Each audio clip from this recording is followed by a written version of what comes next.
Hi అండి అందరికీ. మరి ఈరోజు నేను చేయబోయే రెసిపీ వచ్చి మరి పాలన్నం అండి. మరి ముందుగా ఒక కప్పు బియ్యం తీసుకొని మరొక 2 సార్లు నీట్గా వాటర్తో వాష్ చేసి పెట్టుకోవాలి. తర్వాత ఇక్కడ చూడండి సగ్గు బియ్యము, మరి డ్రై ఫ్రూట్స్, బాదము, జీడిపప్పులు, మరి పచ్చి కొబ్బరి ఇట్లాగా తరిగి పెట్టుకున్నా.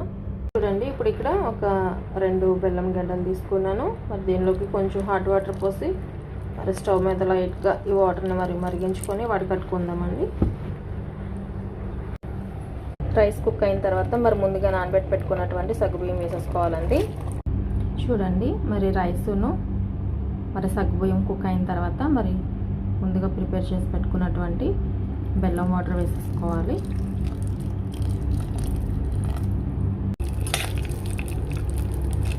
చూడండి ఇట్లాగా నెయ్యి వేసుకొని మరి నెయ్యిలో డ్రై ఫ్రూట్స్ మరి ఇట్లా ఫ్రై చేసుకుంటే చాలా బాగుంటుంది. మరి పాలనానికి ఎక్కువ టేస్ట్ ఇచ్చేది మరి నెయ్యేనండి. మరి ఫ్లేవర్ కోసం ఇలాచీ పౌడర్.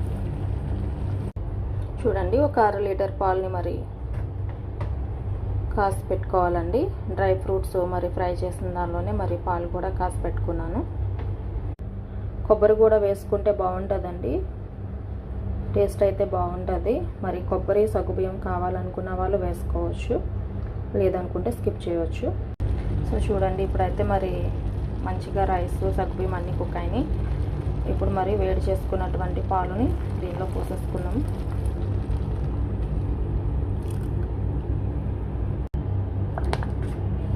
చూడండి మరి కాచిన పాలను వేసుకున్న తర్వాత ఇప్పుడు దీనిలో ముందుగా ఫ్రై చేసి పెట్టుకున్నటువంటి నేతితో ఫ్రై చేసి పెట్టుకున్నటువంటి డ్రై ఫ్రూట్స్, కొబ్బరి వేసేసుకోవాలి. చూడండి మరి వేడివేడి పాలన్నం అయితే రెడీ అయిపోయింది.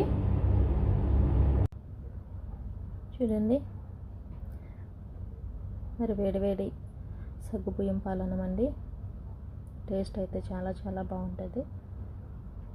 మరి తీపి ఇష్టపడే పిల్లలకైతే మరి చేసి ఇలా పెడితే చాలా ఇష్టంగా తింటారు, హెల్తీ కూడా. మరి వీడియో కనుక మీకు నచ్చినట్లయితే please like, share and subscribe my channel.